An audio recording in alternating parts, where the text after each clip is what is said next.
On November 9, 1928, Dr. Hamilton was speaking at the Royal Alexandra Hotel under the caption, "The Scientific Approach of Psychic Research." He said, "Psychic phenomena come under the ordinary laws of research, and the subject lends itself to a definite practical line of procedure and tabulation of attending developments in the same way as the study of botany or any other science. The skeptical and sometimes jeering attitude of the public toward this branch of study has been a great handicap," he emphasized. Nevertheless, research carried out on a strict scientific basis has reached a stage where it might be definitely asserted that a guiding and directing intelligence is behind the demonstrations of phenomena. Such phenomena existed no matter what skeptics said. Furniture moved under conditions which were not explainable in ordinary ways. Ectoplasm could not be explained away when it registered its own form in plasticine or melted wax and could be photographed. These were manifestations which could not be disputed. Just the fact that such phenomena exist, which do not come under the ordinary terms of knowledge, and that they follow certain laws of their own, ought to act as an incentive to mankind to explore them rather than to scoff, he said.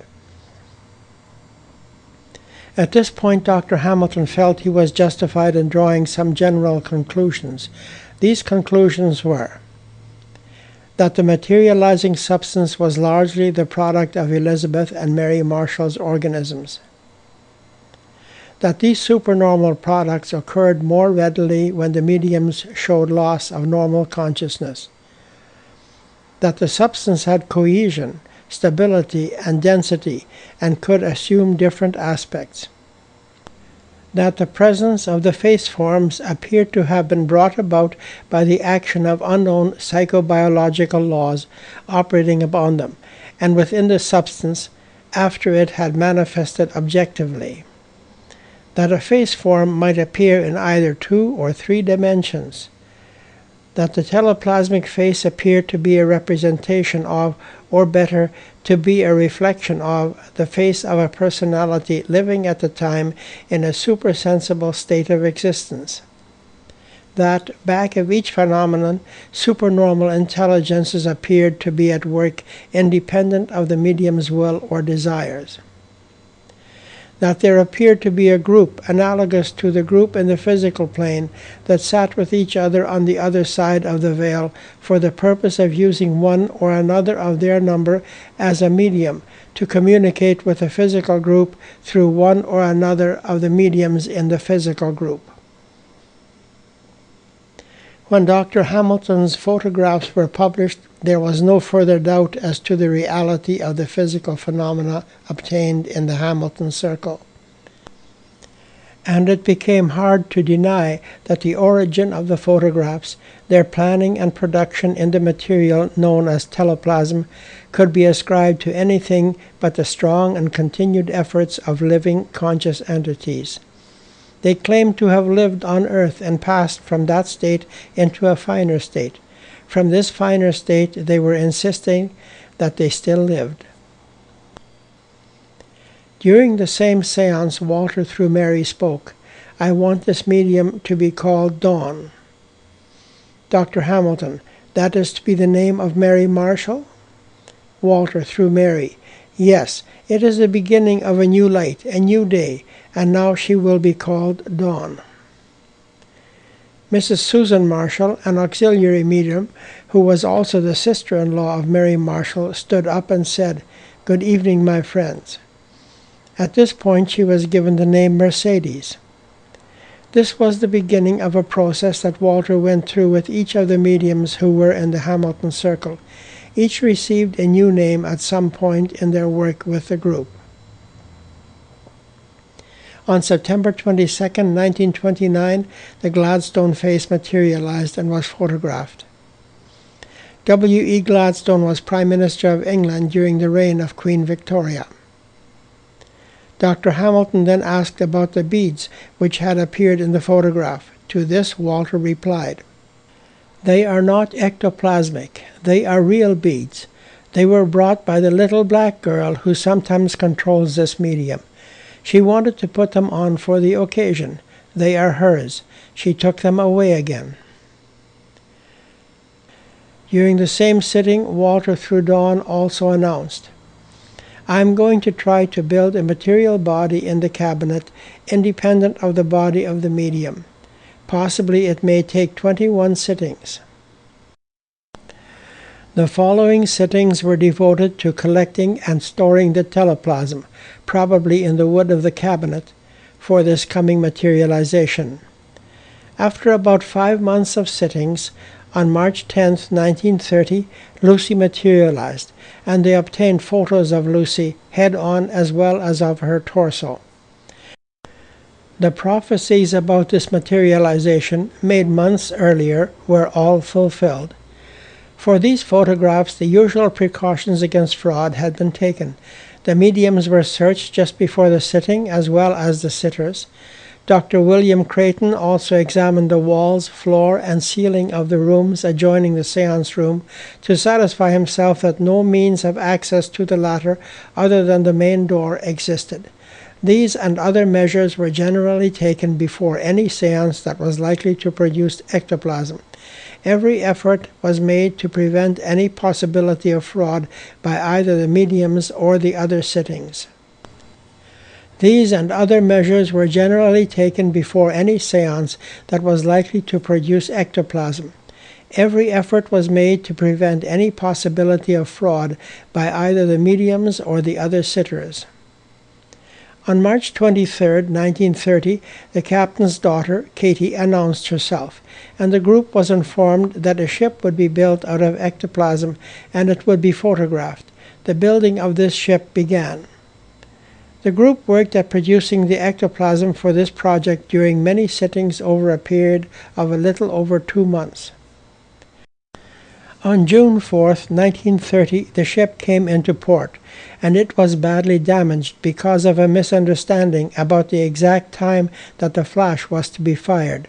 Walter said that it was impossible to hold the ectoplasm in place firmly even during the short time interval. On June 8, 1930, John King, Katie, and Walter began working on a second boat. They were not satisfied with what had happened with the first one. This time, the preparations for the second boat took just about exactly 2 months. It was a different boat, with no sails. On August 3, 1930, the second ship materialized and was photographed. From August 26 to 29, 1930, the British Medical Association held its 98th annual meeting in Winnipeg, Manitoba, under the auspices of the Canadian Medical Association. Dr. Hamilton was asked to address the convention on the topic of his psychic researches, and on August 27, 1930, he spoke at a luncheon meeting at the Fort Garry Hotel. More than 500 doctors heard his lecture and saw photographs of the teleplasmic structures. There was much excitement about the researches, and since the doctors had come from all over the Commonwealth, they took the news of his work back home and spread his fame around the world. The prophecy that had frightened Dr. Hamilton so much so long ago had come to pass. He had lost his fear in the meantime. Soon after this, on September 7, 1930, Katie King began her great work. Her face and veil were to be photographed, and the sittings now focused on collecting the teleplasm and storing it. Many sittings were again devoted to this project, and almost exactly 2 months later, on November 12, 1930, the Katie King face and veil were photographed. Very soon there were predictions of another materialization that would also be photographed. Work began on this materialization, and then, after much work, on February 25, 1931, the shining garment materialized and was photographed. In regards to this shining garment, the predictions that had been made about it earlier were again fulfilled. These various materializations, coming after predictions of their appearance and following so precisely what had been predicted about them, allowed no other explanation than that they were designed and created by intelligences other than the sitters on the earth's side. The best explanation, Hamilton believed, was that they were what they claimed to be, people who had lived and died and were now working to convince the people still on the material plane of the truth of continued full consciousness after so-called death. Now automatic writings began to appear from Flammarion, the famous French astronomer. On June 10, 1931, came the teleplasmic manifestation consisting of the name Flammarion seemingly hanging in the air. There were also a few scripts on the nature of the spirit world.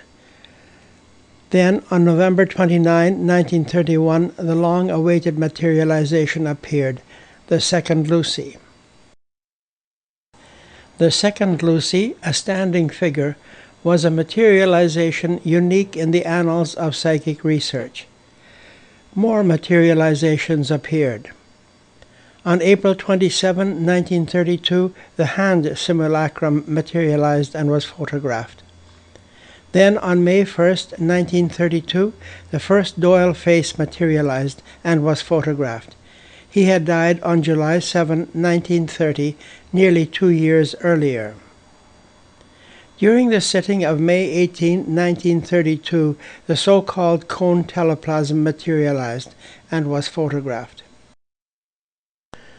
During the sitting held on June 27, 1932, the second Doyle face was materialized and also photographed. And on January 3, 1933, the third Katie face and veil materialized and was photographed. Then on April 23, 1933, the Katie shell materialized, and it was photographed. It was apparently lifeless and said to be the shell or form used to make Katie and Lucy visible in our world.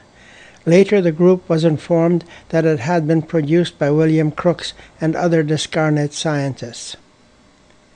From a letter on February 19, 1935, from Lillian to her daughter Margaret, now married and living in Ontario, the following letter. Daddy is still not very well, so very, very tired. This low blood pressure seems hard to combat. He is at work, but I feel that he may have to take a holiday. Glenn, the son who was training to be a doctor, will soon be on the job, and that is a comfort. Then, in late March 1935, Dr. Hamilton was admitted to hospital suffering from a serious heart condition.